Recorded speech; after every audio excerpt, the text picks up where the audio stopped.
அனைவருக்கும் வணக்கம். 1 டீஸ்பூன் மிளகு, 1 டீஸ்பூன் சீரகம், 10 பல் பூண்டு, இஞ்சி ஒரு சின்ன துண்டு, ஒரே பட்டை, லவங்கம், தக்காளி பெருசா இருந்தால் 2 தக்காளி போதுமானது, வெங்காயம் பெரியது 2, பச்சை மிளகாய் 2 எடுத்துருக்கேன், கருவேப்பிலை இருக்குது, தனியாத்தூள் 3 டீஸ்பூன், தனி மிளகாய் தூள், சிறிது மஞ்சள் தூள், புளி ஒரு எலுமிச்சை பழ அளவு எடுத்து ஊற வச்சுருக்கேன், தேங்காய் 2 பட்டை, காணாங்கத்தை மீன் இதை வாங்கி கட் பண்ணி சுத்தம் செஞ்சு வச்சுருக்கேன், இஞ்சி பூண்டு மிளகு சீரகம் இது எல்லாத்தையுமே நாம் மிக்சியில் அடிச்சுக்க போகிறோம்.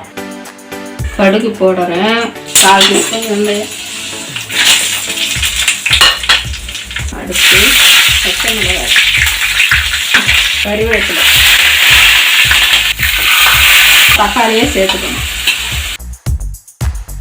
புளியை இதில் ஊற்றணும். தேவையான அளவு உப்பு போடணும்.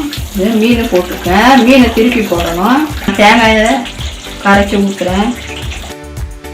காணாங்கத்தை மீன் குழம்பு ரெடி ஆகிடுச்சுங்க.